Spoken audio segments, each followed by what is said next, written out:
Hello, my name is Preston Griffith, and I'll be presenting on the performance, practice, and technical aspects of Tchaikovsky's compositions for violin solo.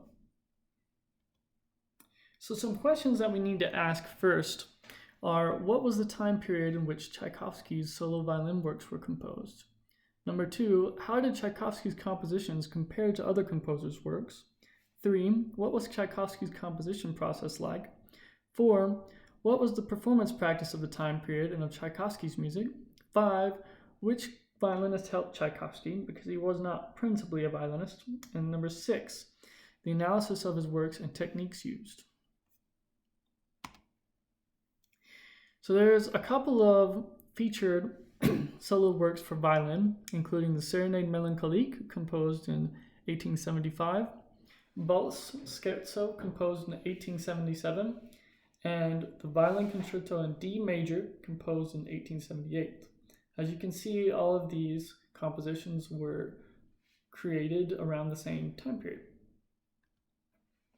So what was Tchaikovsky's composition process like? And I've selected a few quotes which I think describe it well.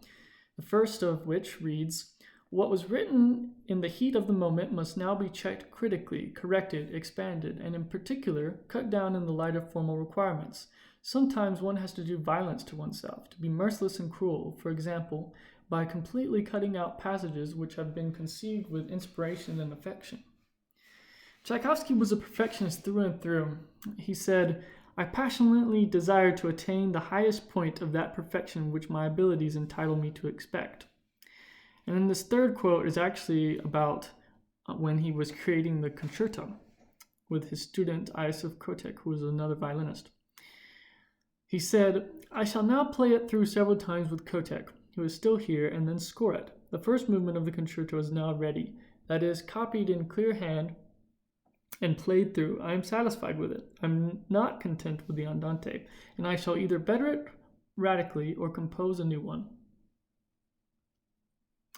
So how did Tchaikovsky's works for violin compare to other composers' works? At the time, Tchaikovsky's composing style was thought to be caught between two worlds. For one, critics in Vienna rejected Tchaikovsky as being too Russian. Number two, he was not part of the New Slavic school or a member of the Five, who included Balakirev, Borodin, Cui, Mussorgsky, and Rimsky-Korsakov. He could be labeled as a Russian nationalist working within Germanic forms if you were to give him a label. Tchaikovsky used folk elements in his music, and that really wasn't that out of the ordinary. Brahms and other composers used similar techniques. Auer, that is Leopold Auer, asserted that Tchaikovsky was fundamentally and essentially Slavic and was regarded as a really national composer. During Tchaikovsky's time, composers often collaborated with performers during the compositional process. Composer Johannes Brahms and violinist Joseph Joachim are a well-known example. If Kotek had performed the premiere, that is the premiere of Tchaikovsky's Violin Concerto, then Tchaikovsky and Kotek would have been adhering to this tradition of collaboration. So as you can see, there's kind of a conflict of interest, and people in Russia, the other composers and contemporaries of Tchaikovsky, thought that he wasn't Russian enough, not very nationalistic. But outside of Russia, they considered his music too Russian. So now we'll talk about some violinists who aided Tchaikovsky. Leopold Auer. Leopold Auer edited the Violin Concerto, and his edits are the most well-known due to his ability as a performer and because of the success of his students who also learned it. Those students included Jascha Heifetz, arguably the greatest violinist to have ever lived, Misha Elman, and Zimbalist. Tchaikovsky changed the dedication of the concerto from Kotek to Auer, who also refused to premiere the concerto. Auer kept Tchaikovsky's dynamics, tempos, and most articulations intact, but he did not change pitches, rhythms, and structure. Auer's edits can be classified into 4 categories. 1, changes. 2, simplifications or embellishments. 3, octave transpositions, or 4, cuts. So Auer didn't want to premiere the concerto because he thought that it didn't suit the violinist well, and he thought that there needed to be some changes beforehand. Auer said this about interpretation and the responsibility of the performer. In my opinion, the question of musical style is one that can be considered only from a purely individual standpoint. Auer's most significant change is 13 cuts in the finale of the violin concerto, in which performers should consider as a set. So either performers do the cuts or they do not, because if they only choose a few of the cuts, then the piece sounds a little strange. So Auer edited the concerto for two reasons. For one, he questioned the concerto's worth, and secondly, he edited based on personal taste. The result is that the concerto actually sounds a little less Russian. Auer wrote, "I have, with Tchaikovsky's consent and approval, deleted a few repetitions, but Tchaikovsky's diary contains no evidence of this approval." Another violinist who aided Tchaikovsky was Iosif Kotek, who we mentioned before. Tchaikovsky was not a violinist himself, so he consulted the violinist Iosif Kotek during the compositional process. The violin concerto was written with the helpful advice of Joseph Kotek, the young violinist who had formerly been in the class in musical theory which Tchaikovsky had conducted at the Moscow Conservatory. He originally dedicated the concerto to Kotek, but Kotek refused to premiere the work, and some scholars speculate that Tchaikovsky and Kotek were in a homosexual relationship, especially taboo because he was Tchaikovsky's former student, and Kotek did not want to invite or encourage rumors by premiering the work as such. The Valse Scherzo, another one of the solo works we will be talking about, was also dedicated to Kotek, who helped Tchaikovsky with that orchestration. Adolf Brodsky was another important figure for Tchaikovsky because he premiered the violin concerto in 1881 in Vienna, but Hans Richter, the conductor there, did not give much rehearsal, and Brodsky didn't have a very confident performance, so it didn't go very well, and critics really went after Tchaikovsky because of that. The later version of the concerto was dedicated to Brodsky, who we're very thankful for, because if Brodsky hadn't premiered the concerto in the first place, we may never have heard it. And lastly, another violinist that's really well known, it's notable, is Fritz Kreisler, who was an Austrian virtuoso and created a notable version of Tchaikovsky's violin concerto. But that version faded into obscurity because Kreisler was really more of a performer and didn't teach his version to students like Auer did. So we should know a bit about the violin performance practice during the Romantic era. The Romantic era, first of all, was the 19th century and beginning of the 20th century. Expressiveness was of the utmost importance. Within pieces, you could see a rhythmic complication and alteration, including syncopation and cross rhythms. And one might, for instance, in terms of alteration, one might alter a rhythm by, instead of playing a passage super metronomically, you might elongate one note to make that note more expressive, but then you kind of catch up with the other notes. So it seems like the composer has feigned playing the rhythm like a little wrong, but it's almost imperceptible, and then they move on. But that particular note is made more expressive, which is important. Of course, there was also more dynamic contrast. More instruments were added to orchestras, and good taste became a technical term, which more or less meant the ability to use ornamentation well, which we will especially see in Tchaikovsky's second movement of the violin concerto. Paganini was an extremely important figure, and he added much to the violin repertoire and technique in general, including left-hand pizzicato, harmonics, and the use of the entire fingerboard, which wasn't really done before. There was also subtleties of portamento, slides, glissandos, and position changes added to the music, which was very important. So concerto examples are Beethoven's violin concerto in 1806 using broken octaves, Mendelssohn's violin concerto in 1845, which had elaborate arpeggio passages on 3 and 4 strings, as well as double stop thirds and 6.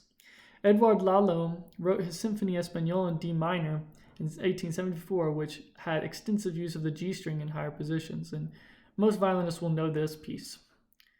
Saint-Saëns used G string especially in his Violin Concerto No. 3 in B minor, composed in 1880. So that was just after Tchaikovsky had composed his pieces. So perhaps Saint-Saëns was influenced.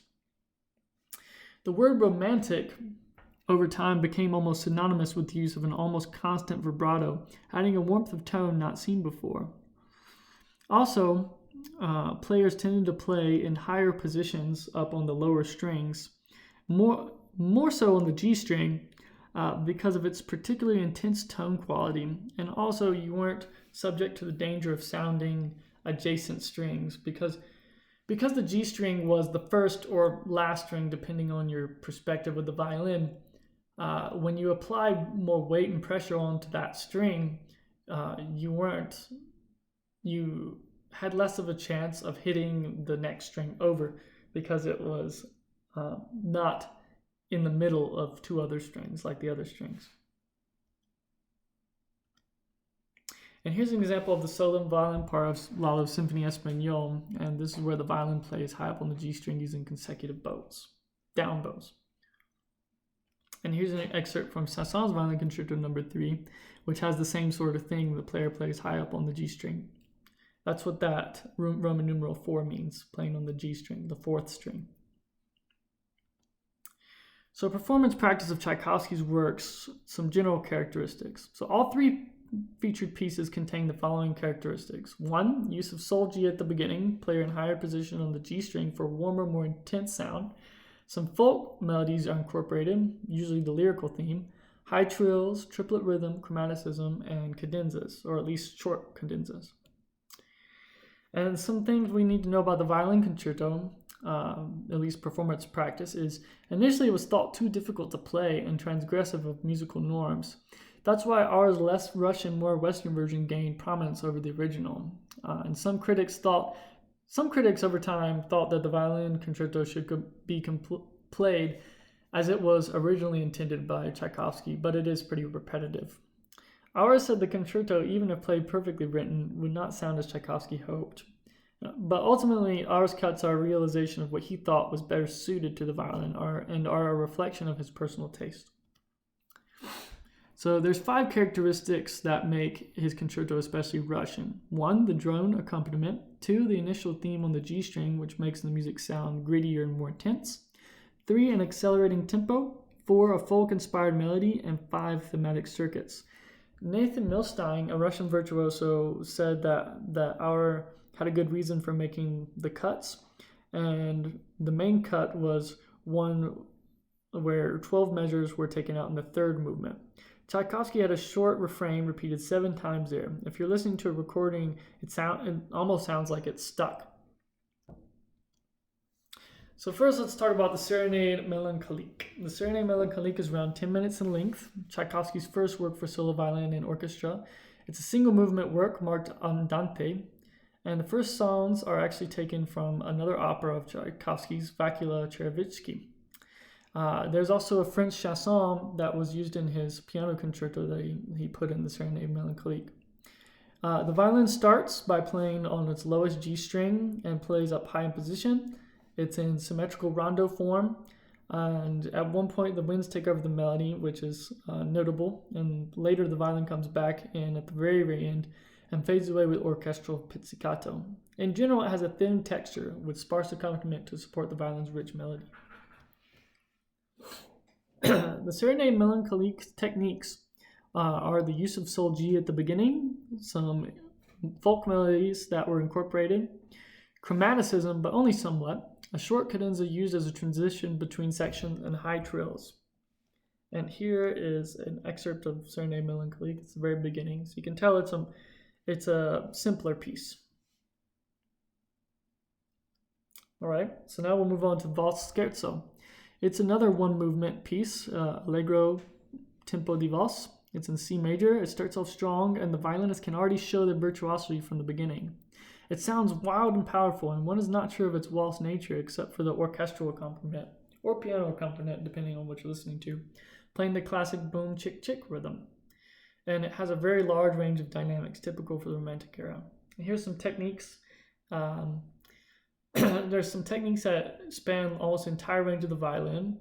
There's some passages where all notes are played down bow to add intensity, some double stops with thirds and octaves, spiccato, ricochet, and up bow staccato.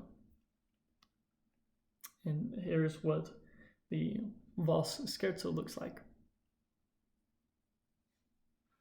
So you can see solgi and some up bow staccato and some notes that are marked all down bow, as well as some thirds later on and some triplets. All right, so violin concerto, the most important work. The first movement is marked allegro moderato and opens with a narrative passage in the orchestra and then solo violin that isn't the principal theme quite yet. The theme is set by the orchestra in fragments and then completed by the solo. The second lyrical theme comes out later in A major. This is the kind of thing always singing in Tchaikovsky's head. It contains brilliant virtuosic passages with an intricate develop of the main theme, and there's a long and really very difficult cadenza. That's famous. And of course, at the end, there's a repetition of the first part and then a brief energetic coda. So some techniques, I'll only read a few of these because there's so many techniques in Tchaikovsky's concerto. Some running chromatic triplet 16th notes. There's a lyrical section of chorus. There's some high E string trills, broken slow chromatic octaves, some chromatic double stop sixths, extremely fast and chromatic 32nd notes later, spiccato triplets. There's a lot going on.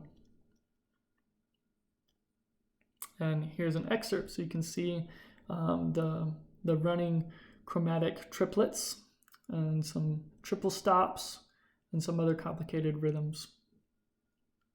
Right? In the second movement, it's slow and lyrical. It's named Canzonetta and marked Andante. It has 12 bars of introductory material in the woodwinds to begin with, and then there's this melancholic theme, and the violin plays the theme with clarinet arpeggio accompaniment. The second theme is in E flat, and the whole movement is animated by a triplet figure. The introductory material reappears at the end, and this forms a coda that leads without pause into the finale. And some techniques that you see are tenuto notes, so notes played to their full length, quintuplet rhythms after trills, delicate staccato notes normally played as triplets to transition to another lyrical section, high E string trills, and of course, whenever possible, notes are played in higher positions on a lower string to add a warmer tone quality. And here is an excerpt from Canzonetta. That's the very beginning. You can see it's much more simple. And that quintuplet figure is actually just an ornament written out. And you can also see some trills on the third line. Lastly, the violin concerto finale. The violin concerto finale is really a trepak, or a Russian dance, completely abandoned in its excitement, but compelling to any but the unco-guyed.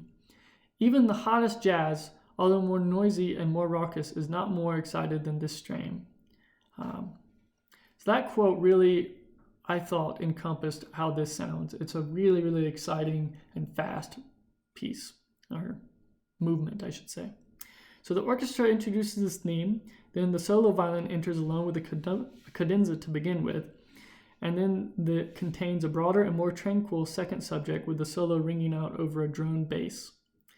Then the main theme returns. There's an excited development, a second theme in D major, and then lastly, a long and frantic coda on the principal theme. And some techniques that we see in the finale are an 8th note, 2 16th notes, 8th note motive, some fast chromatic scalar passages, just like in the first movement.